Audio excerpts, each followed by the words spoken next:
Bueno, seguimos con toda la energía ya después de esta tertulia de la comida. Bueno, ya sabemos, por ejemplo, el Samario. En la discusión de los 500 años en Santa Marta se debatía mucho cuál era ese legado que los afrodescendientes le dejaron a la ciudad de los 500 años. Y hoy, gracias a nuestro amigo de Gregorio III, le podemos decir a Santa Marta que su plato insigne, el cayeye, es el producto del ingenio africano de esos descendientes que llegaron traídos por la United Fruit Company a la zona bananera. El cayeye, el plato insigne de Santa Marta, es negro.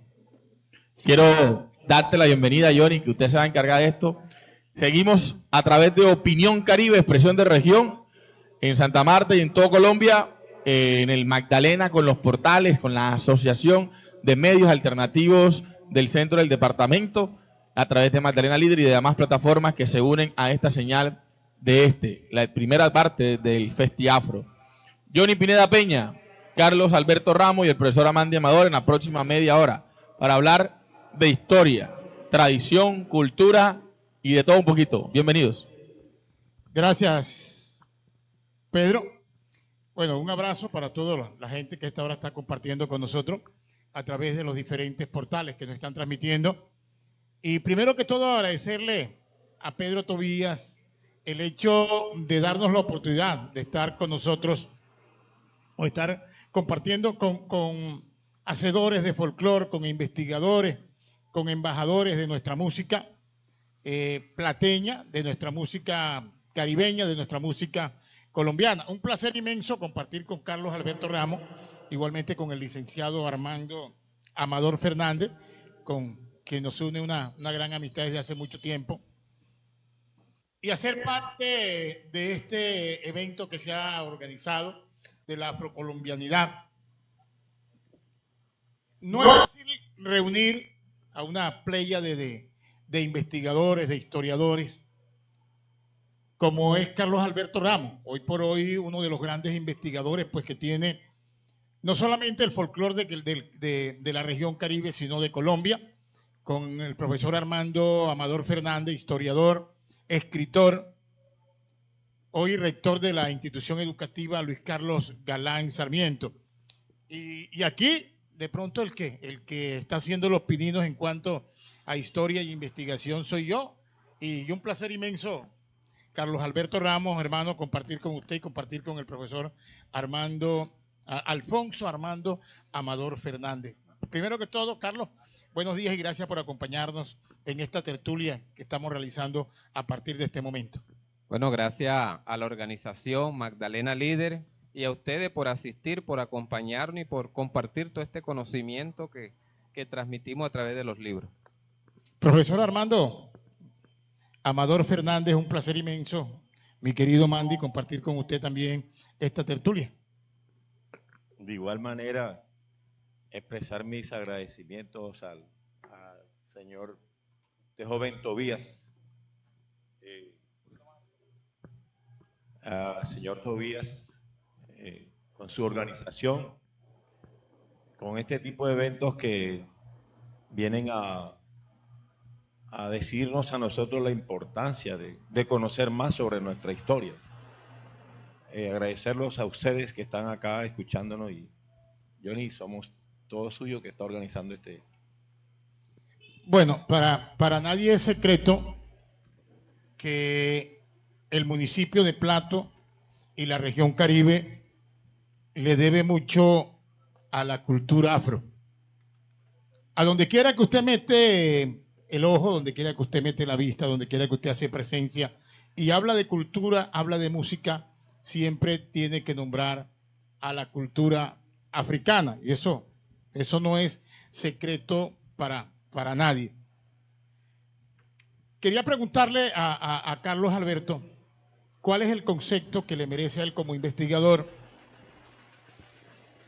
la cultura africana dentro del folclore de la región Caribe? Creo que la cultura afro pues hace un gran aporte y hoy podemos decir que como comunidades somos una fusión de todo ello, ¿no? de todo eso, de lo afro, de lo nativo o aborigen, y de las nuevas generaciones que quieren también aportar algo foráneo, porque hoy ya somos un mundo globalizado. Entonces, le corresponde a todas esas comunidades, a todas esas organizaciones que de alguna manera quieren preservar el legado cultural, es trabajar por esa parte tradicional y todo ese legado que ha dejado la cultura afro, la cultura aborigen, para que nada de eso se pierda, porque está en peligro todos estos factores para poder preservar lo autóctono. Bueno, eso en cuanto a la región Caribe. Licenciado Armando Amador, el concepto que le merece a usted la cultura africana dentro de la cultura plateña. Bueno, se ilustra uno mucho particularmente, y se maravilla con los trabajos de Orlando Falborda en la historia doble de la costa atlántica, y básicamente en Mompox y Loba, y se empieza a hacer ese recorrido, hacer una reconstrucción de esos recorridos de los bogas negros cuando llegaban a nuestros municipios. Y ellos estaban con ciertas desventajas con los blancos.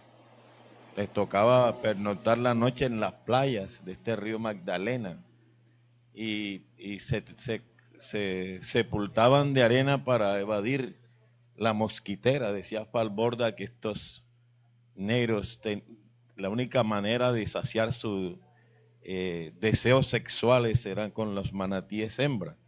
Y ellos empiezan a dejar en cada puerto un legado nuestro, desde que pisaron tierras americanas y colombianas concretamente, muy a pesar que en Plato no fue foco de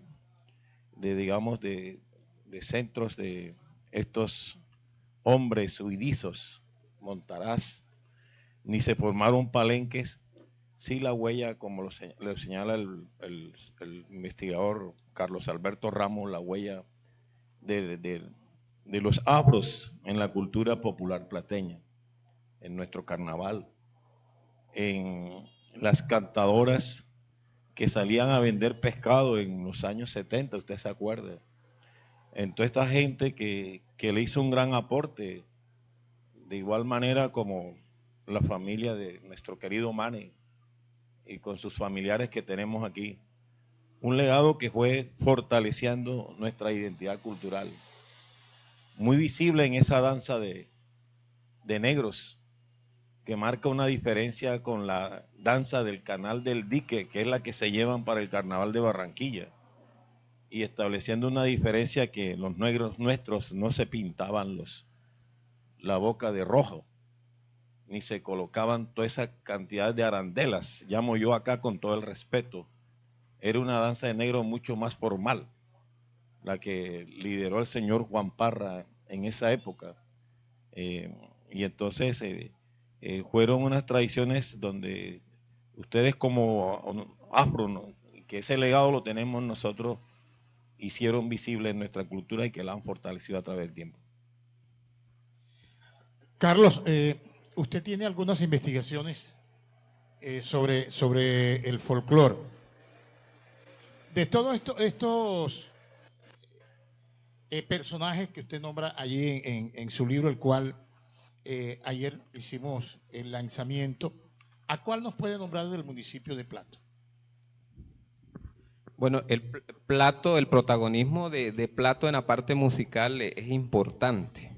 Por eso yo ayer manifestaba que hay que tener mucho cuidado las organizaciones que hoy dirigen todo esto digamos, en el estudio del legado musical en muchos aspectos en Plato. En Plato pues confluyeron todas las manifestaciones. Si hablamos de los bailes cantados, la música primigenia, que es considerada los bailes cantados con sus variantes, la gaita y la cumbia, tenemos el legado de muchas cantadoras de acá, ¿ya? Y cantadoras que vivieron, como Carmen Palacio, ¿no? Carmen Palacio, que vivió acá, y que creo que fue la que entregó la obra La Tortuga a Joe Arroyo.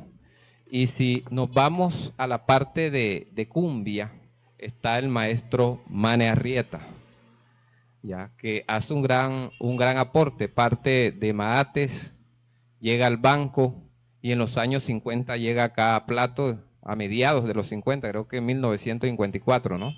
Llega y mira todo el legado pues que deja esta población.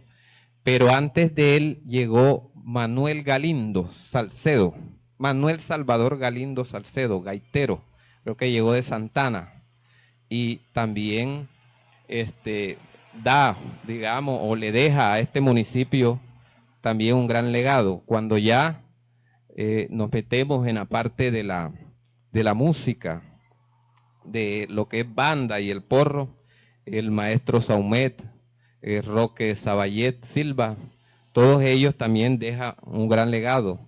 Esta familia como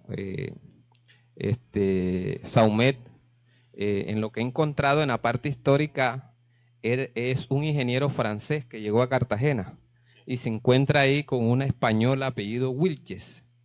Y ahí empieza, digamos, ese proceso de ellos, tienen sus hijos y sus hijos se casaron con otras personas. Acá llega también Romualda Paternina, ¿no?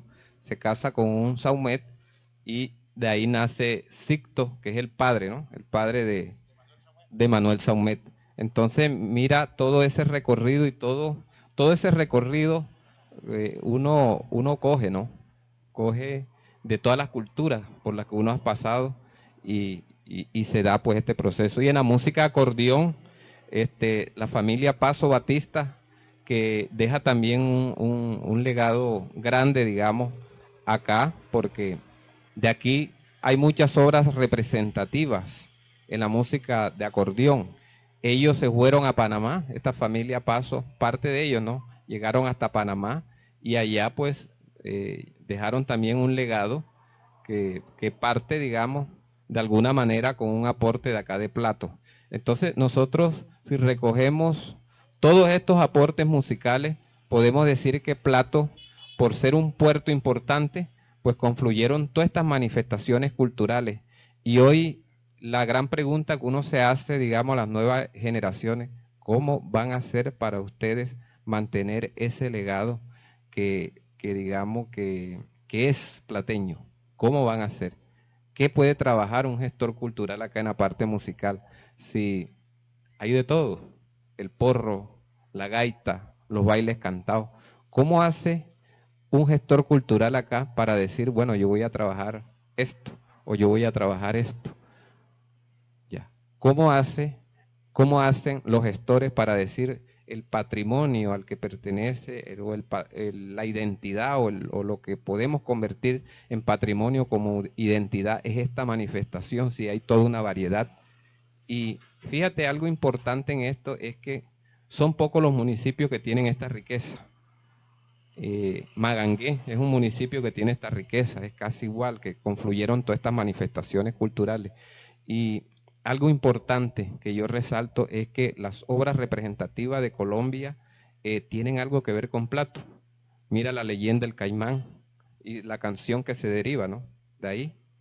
Y mira la canción, la cumbia, la pollera colorá, porque la pollera colorá, su melodía parte de la tradición oral plateña. De ahí parte para que Choperena, que era de acá, y Madera y Pedro Salcedo pudieran lograr esa gran obra que hoy tiene 963 versiones, algo así. Tiene más de 900 versiones. Es la canción colombiana más difundida en el mundo, Carlos. Es la canción colombiana más grabada en el mundo. Versiones originales tiene 733 versiones más más de 200 reediciones. Pero además de eso es una canción que ha sido grabada en 47 países. ¿Ya? Ha sido fusión casi en 13 ritmos a nivel mundial y la encontramos en muchos países. Entonces, si nosotros analizamos la gran riqueza que tiene Plato, lo podemos solo analizar con una sola obra como es La Pollera Colorá. Fíjate esto. Hay una pregunta que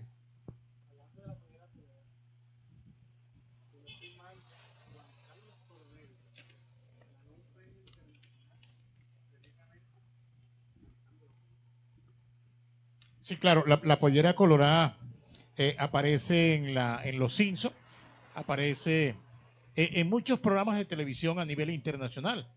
Y eso pues nos sirve a nosotros de orgullo. Para terminar, mira, ha sido grabada en Alemania, Austria, España, Finlandia, Francia, Italia, Países Bajos, Portugal, Reino Unido, China, Filipinas, Japón, Líbano. En los 5 continentes ha sido grabada. Hay versiones de la pollera colorada. Profesor Armando Amador Fernández, la influencia que ha tenido las sabanas del departamento de Bolívar y de Córdoba en lo que tiene que ver con el desarrollo de la industria del comercio del municipio de Plato. ¿A qué cree usted que se debe el hecho de que llegaron personas de Bolívar, de Sucre, de Córdoba al municipio de Plato y que hoy pues hacen parte también del desarrollo de nuestra industria? Bueno, articulado a lo que dice aquí el amigo Carlos Alberto, en el periodo colonial, Tenerife era el bastión del imperio español, era la ciudad boom, llamémosla así. Muchos viajeros europeos cuando pasaron por acá en el siglo XIX veían era un puntico en el escenario del Magdalena. Plato no era nada. Hay algunos que llegaron a considerar que Plato se salvó de las tragedias de la guerra de independencia precisamente por eso, porque era un pequeño poblado apenas.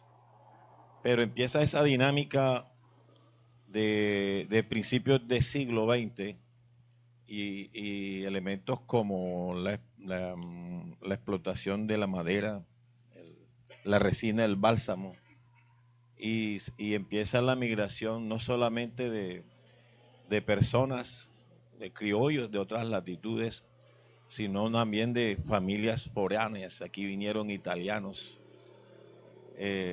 llegaron alemanes, libaneses, llegaron franceses, la familia Saumet. Hay una historia hermosa alrededor de la familia Saumet, tal como lo dice usted, es que ellos venían a trabajar en el canal de Panamá y se decepcionaron por las inclemencias de la zona del Darién y se devolvieron. Pero cuando están en el puerto de vuelta a Europa se bajaron 2 mujeres y se encantaron, y como son personas que no tenían nada que perder, enamoraron y se quedaron aquí en Santa Marta y se vinieron para acá. Y ese árbol genealógico es maravilloso y se siente uno orgulloso, a pesar de que yo no llevo el apellido, pero que ha sido una familia que ha marcado el tema intelectual. Usted revisa las letras a lo largo de la historia del municipio de Plato y hay un Saumet, ¿cierto?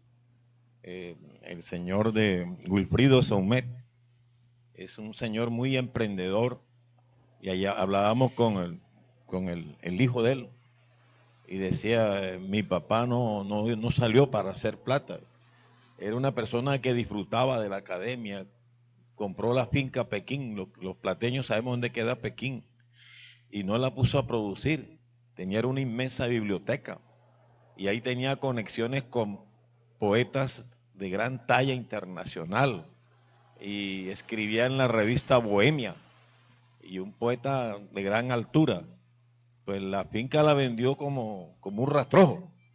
¿Sí me entiendes? Son personas que le fueron aportando, y en esas dinámicas Plato se convierte en un emporio económico. Cada quien que venía de sus pueblos traía algo interesante. Por ejemplo, de Mompós, la familia Alemán, el profesor Santiago Alemán, todo ese linaje.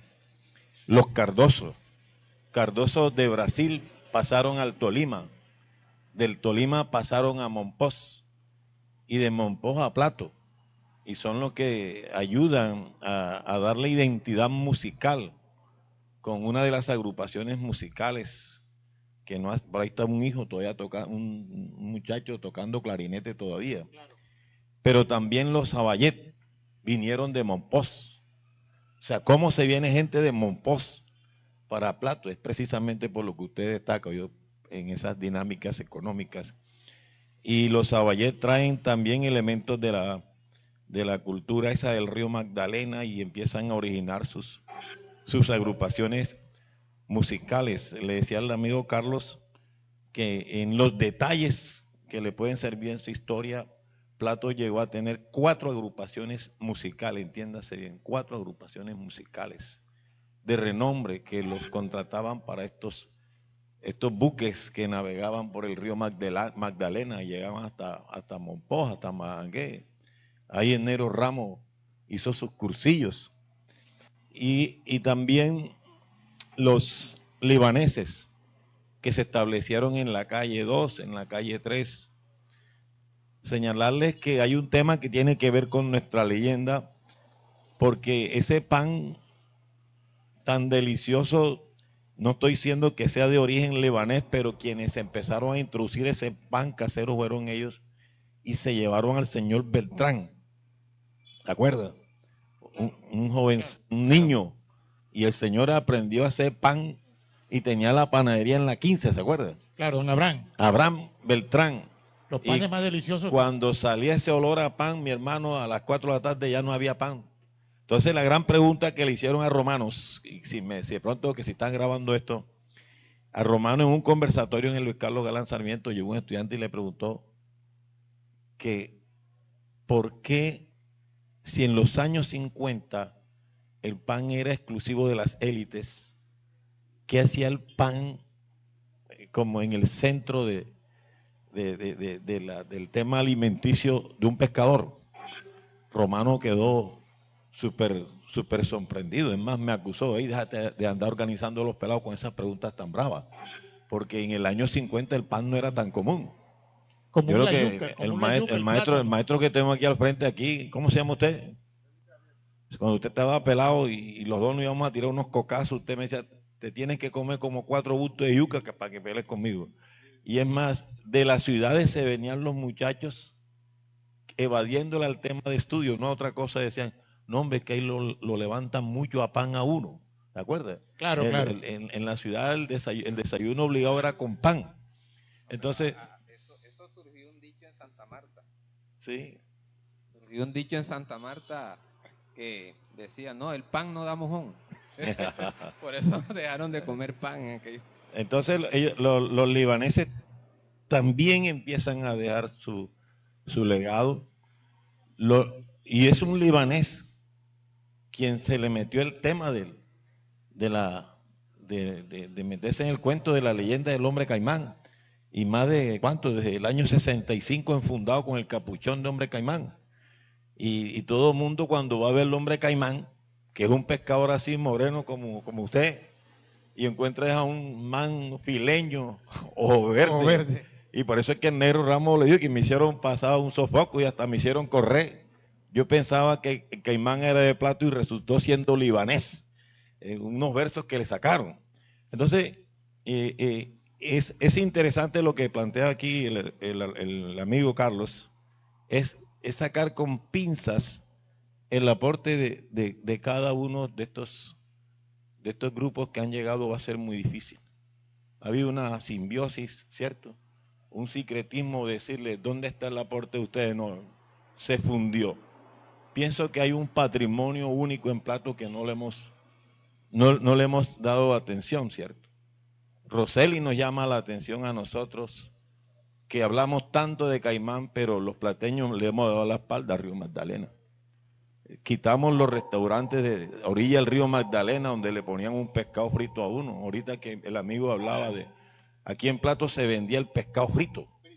Y en la mañana al día siguiente uno lo echaba frito con manteca de pescado. Claro, y al día siguiente se hacía un sancocho de un guisito de pescado. Entonces, todos esos elementos que nos distinguen como rianos se han desvanecido. Entonces quería como puntualizar en ese elemento para fortalecer lo que dice él, cómo esta mezcolanza, y perdonen que es una expresión no es adecuada acá, es interesante para empezar nosotros a deconstruir y construir la identidad plateña que no solamente sea a través del hombre caimán.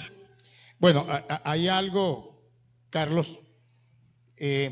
Nosotros tuvimos la oportunidad de ver crecer como acordeonero a Enrique Díaz de María la Baja.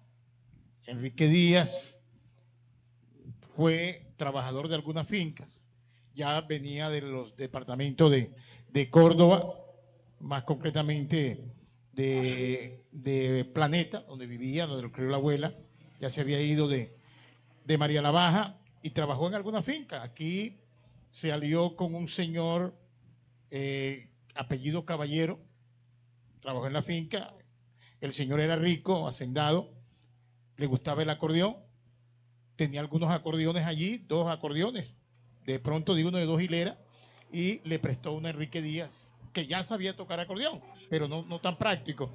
Y Enrique Díaz pernoctó por esta región de Apure, que es un corregimiento de Plato. Allí hizo una canción que se llama Mujer Ingrata, que nombra una de las matronas de Apure, que se llama Juanita Venera. Entonces Enrique Díaz también hizo su aporte en toda esta región. Hasta finales pues, de sus días estuvo pernoctando en el municipio de Plato. Entonces Enrique también hizo su aporte. Él también hace parte pues, de la diáspora africana esparcida por todo este territorio.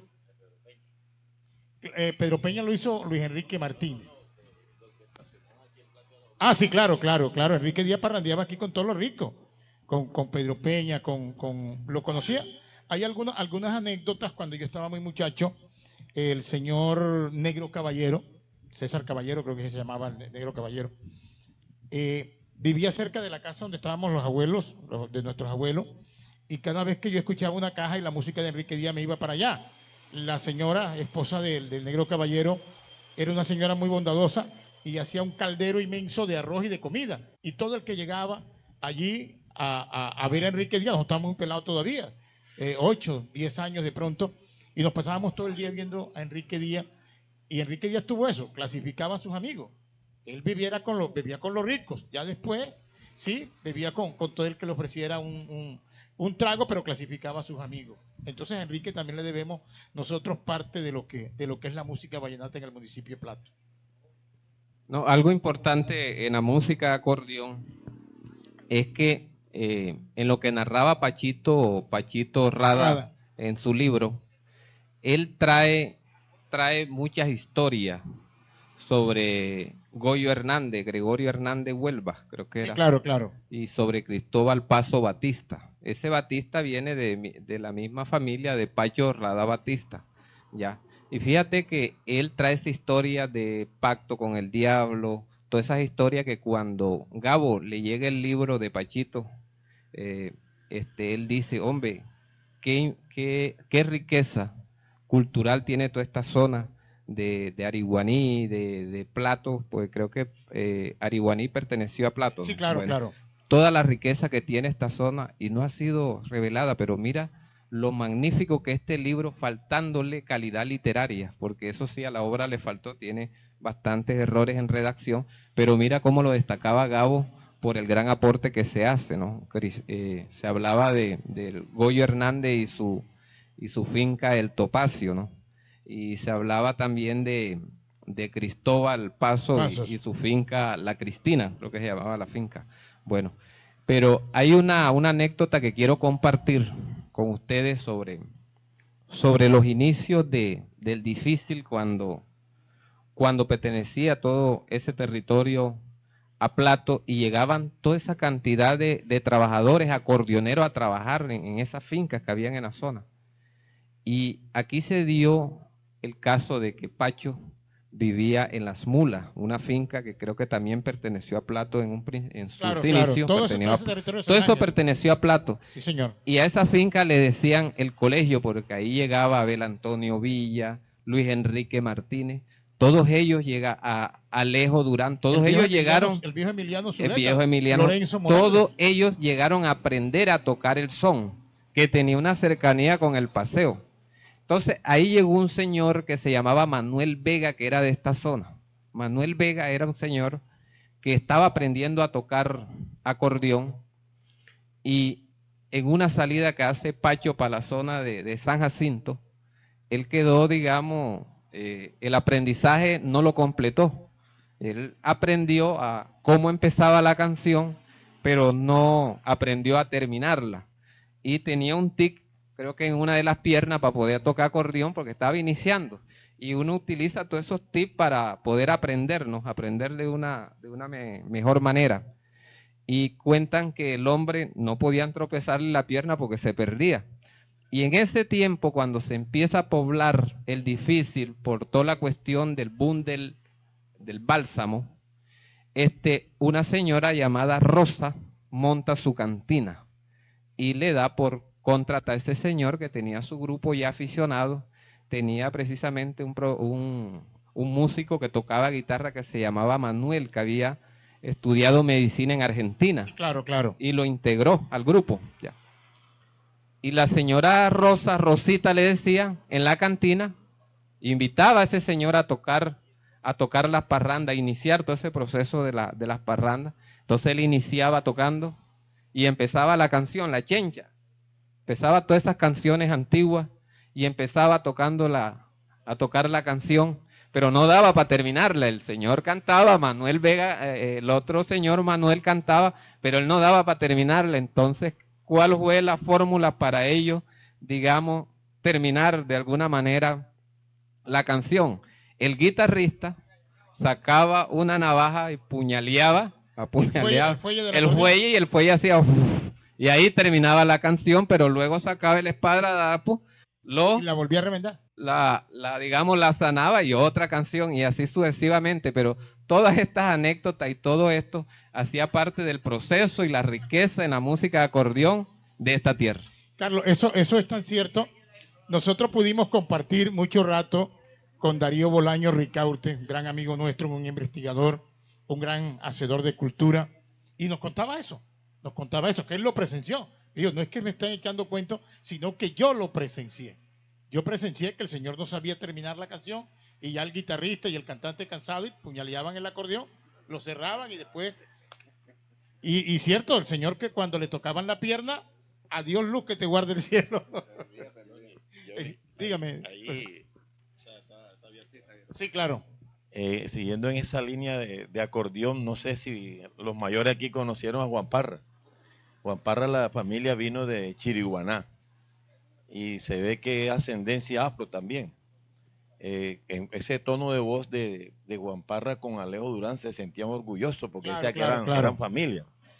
Y Juan Parra en el salso de la casa de él colocaba el acordeón de las pilaneras, de los disfraces de carnaval. Y la sacudía era después del Día de Reyes, ¿sí me entiendes? Y llegaron los ricos de Plato y lo contrataron, pero Juancho no sacudió el acordeón desde diciembre, subían los salsos y se fue para la reunión de ricos, se cuadró el conjunto y cuando abre el acordeón tenía un nido de congolito. Un nido de paraco ahí.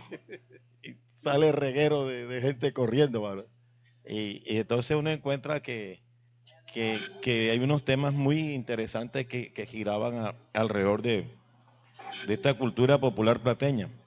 Él mismo me pasaba estos cantos propios de la cultura afro, que cuando se iban esos cantos de pajarito, un negro tirando bola se ganó la lotería. Yo no sé quién lo mandaría, que un negro tirando bola se ganó la lotería. Bien cantadito, porque ese Juan Parra, ¿oyeron?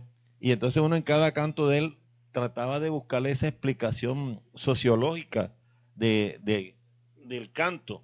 Ese aporte fue grandiosísimo porque Juan Parra no solamente estuvo en danza de negros, usted sabe que él fue cajero de la danza de los indios chimíes. Claro.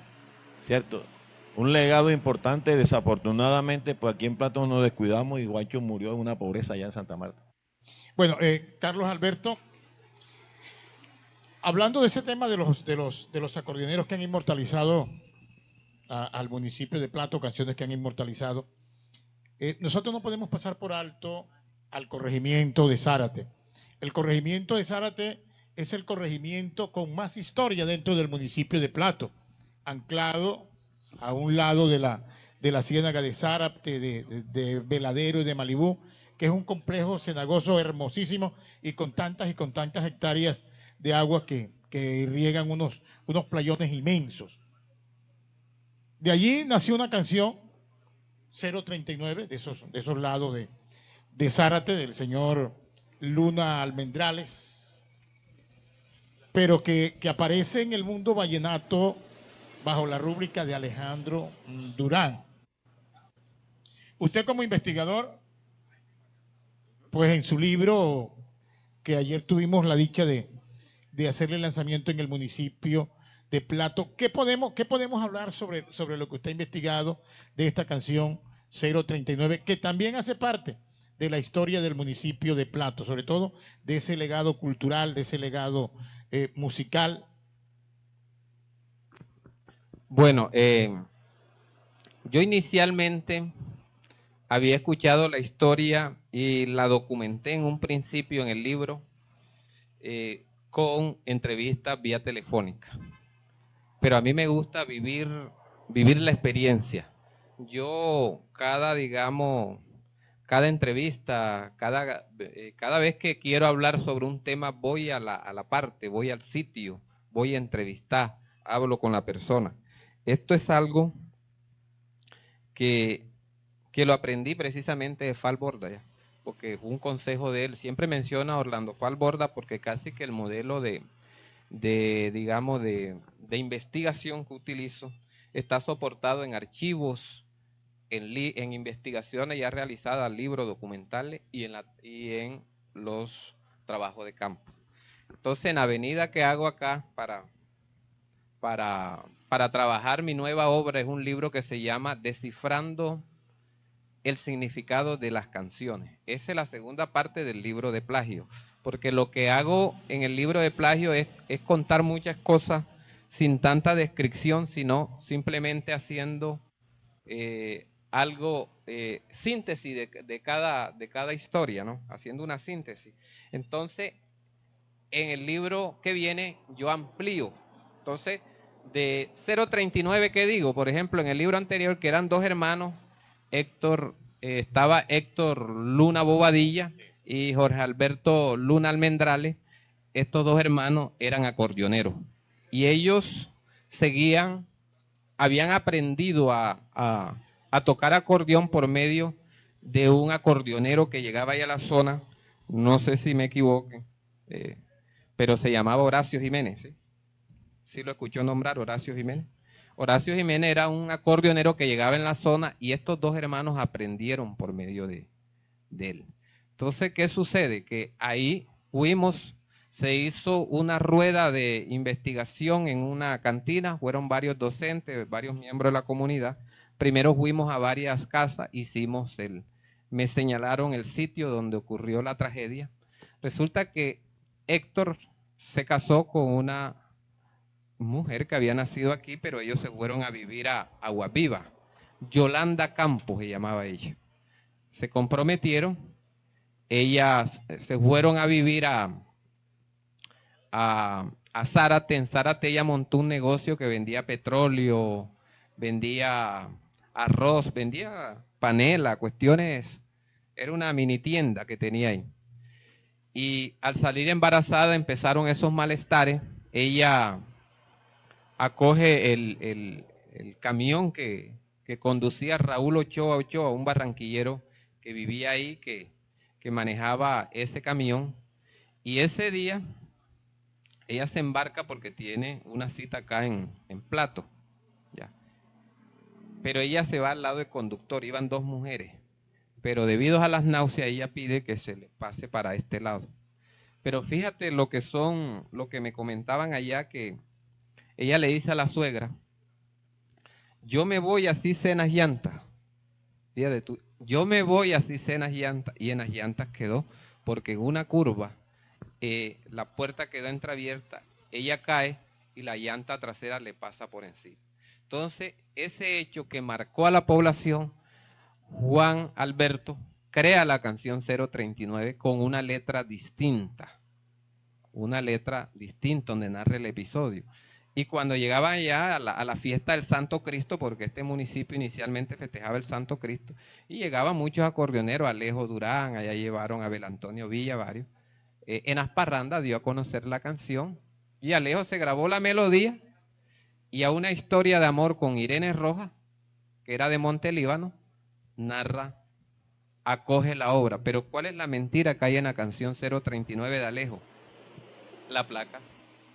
Porque Claro. la verdadera placa 039 era del camión de acá, de Zárate.